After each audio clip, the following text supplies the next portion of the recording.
Welcome back to the Covenant Path, special edition of Come Follow Me, where we explore meaningful ways of bringing the gospel into our lives through scripture study. It is my hope that you will learn each week at least one thing that changes how you study the scriptures. So let's get right into it. We're going to go into Doctrine and Covenants 89, and I want to touch first of all here where it says... I gotta look for it. I always have to remember which one is used. Okay, here we go. Okay, it's verse 13. That comma there, and the comma there, and the comma there. We remove commas, as we know, it changes the whole meaning of a sentence. So what I've done is I've done research on it, and I'm going to tap on my note here. And you can see it's quite a lengthy note. And this is by Jane Birch, who wrote an article called Questioning the Comma in verse 13 of the Word of Wisdom. We know that as the Doctrine and Covenants was published and then new publications were made, that commas were added and removed and so forth. And so here it is.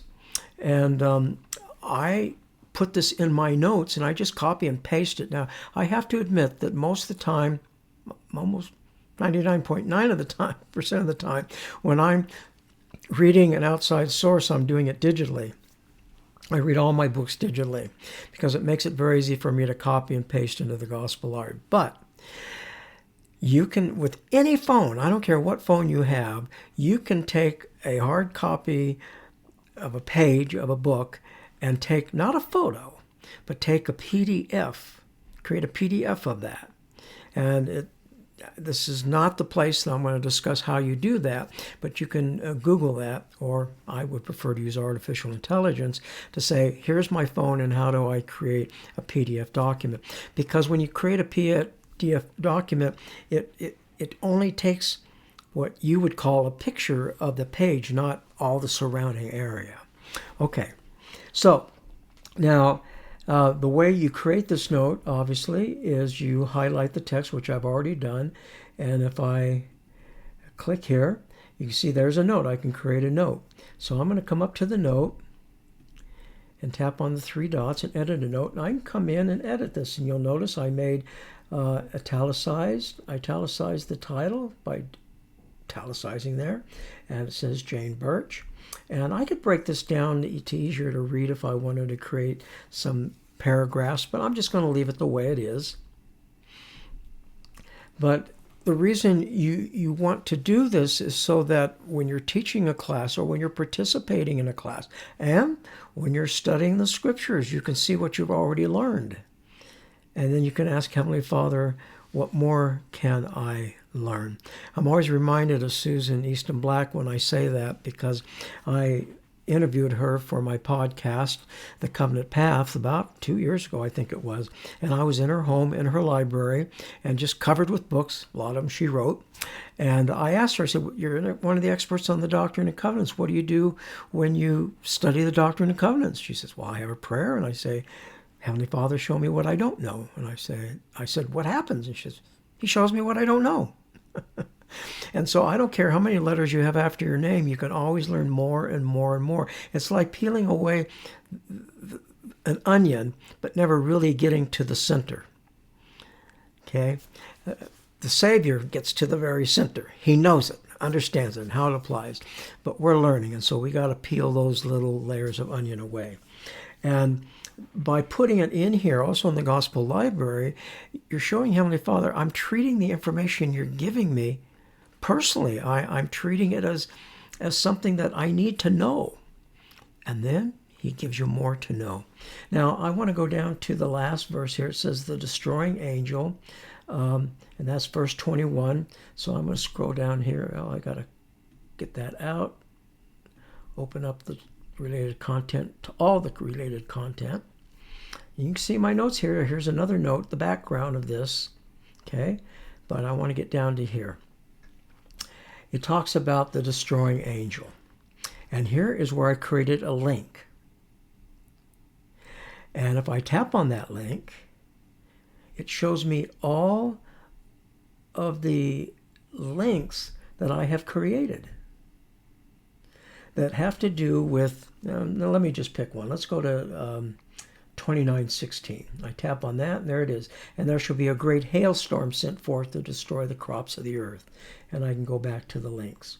And so here I've got all these links, and the way you make a link, I'm going to save this first of all, and I'm just going to highlight this few words here as an example. I tap on link, and then I can either search for a link, such as, let's say I want it to go to Nephi 3:7, and I can tap on Nephi 3:7, or I could just tap on the link here, and it's done. There it is, and I can just keep adding links. I can also look what I've been, my history might be a little bit easier. I've been studying Exodus 7, so I'll just going to pick something here. It doesn't matter what. Okay, there we go, and add it, and now I've got 2 links. All right, now I'm going to take these out because I don't really want to save all of this. And I'm going to tap here and say remove. And there we go. And let's see what this note is here. Okay, there's some, okay, yeah, this ties into Daniel, this particular verse, verse 19, about given knowledge. And again, there's a link here. And it takes me to Doctrine Covenants 89:19. So you can link within the scriptures themselves. Okay, and that goes back, let's see, that goes to 89:19. Okay, this was an example. This was something I was playing around with when I was teaching some class. I don't know what class it was, but anyway, I'm going to take the link away. All right, and I'm going to save it. Okay, and it'll go away the next time I come back to it.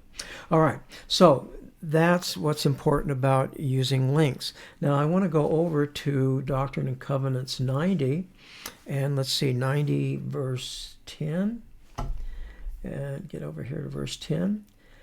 And then cometh the day of the arm of the Lord shall be revealed in power, convincing the nations, the heathen nations, the house of Joseph, and the gospel of their salvation. And let's see, that's 90:10. And right here in the note, I've said fulfilled. This has been fulfilled with the use of digital devices, convincing the nations, the heathen nations, the house of Joseph, the gospel of their salvation. It's being fulfilled today by YouTube and the various electronic devices we have in it. Now again, here I don't have a link, but I have a tag. And I'm going to tap on this tag, and it shows every tag that is created, a tag called technology/digital. This is the way I create, and I've talked about this before, but this is the way I create subtags. If I just took my tag technology, I could have 100 or 200. And so I want to break it down. So this is technology, digital technology. And here's all that information. And again, I do this to help my future study in case I'm teaching a class or I'm in a class. All right, there's missionary work. Now what I'll do here is I'm going to tap on the home. I'm going to go to tags, and I'm going to type in technology. And here I have technology Bednar, what he's had to say about technology. Technology digital, that you've seen. And technology in the gospel library. And technology in general, so there's 43. And if I click on any one of these, let's take technology with Elder Bednar. Here we go. This all comes from his talk, Things as They Really Are, 2.0, which he just gave this last year. All right, now I'm going to cancel here, and I'm going to go back to home, tap on those 3 dots, go to my history, and I'm going to go back to Doctrine Covenants 90. Okay, so that verse 10, again, it's a note, and I'm tagging it for future reference. All right, now let's go to Doctrine Covenants 91. And verse 1, it talks about the Apocrypha. And here's my note for verse 1. It says the Apocrypha. And if I tap on this, it takes me right to a website that has all the Apocrypha for me. And I can click on Susanna. And if I want to read the Apocrypha, I can. I go back to my library.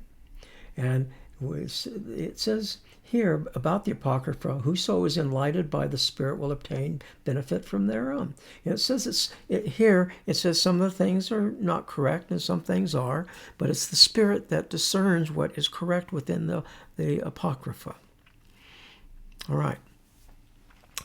So, how do you create this? Well, I've shown it before, but again, I'm going to go to my notes. And I'm just going to click on this word apocrypha, if I can say that. And I'm going to click on note and see right in here I could put in a URL. I'm going to try this URL and see if it takes. If it doesn't, yeah, it did. Okay, so if I tap on this, it'll take me right to the church website. Now, I don't want to save that, so I'm going to come here and just type this in again. Okay. I'm going to put a period in. But there's other ways in which you can create that link. And this, just click on this here, this little link. And I can put in the word I want. And I'm just going to type in, this is a sample. And then I'm going to type in lds.org and click done. And there we have it. Okay. So that is how you create links, and they are very, very, very helpful.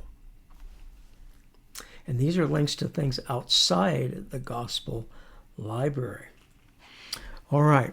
Hopefully you've picked up a few points here or some reminders. The Gospel Library is a tremendous app. It is the one the brethren have asked us to use. And they've also asked us to record our revelations in the Gospel Library. And we do that by creating these notes and notebooks. And in the future, I'll talk more about notebooks. But for this week, I just wanted to concentrate more on links and how links are very helpful. So that's it for this week. And as always, I want to bear my testimony. And I do so by I testify. I testify that Jesus is the Christ. He's the Messiah. He's my Savior. He is the Son of a living God, our Heavenly Father. I testify to this. I know it from personal experience. I know it within my very being. And I testify of this in His holy name, Jesus Christ. Amen. You have a blessed week.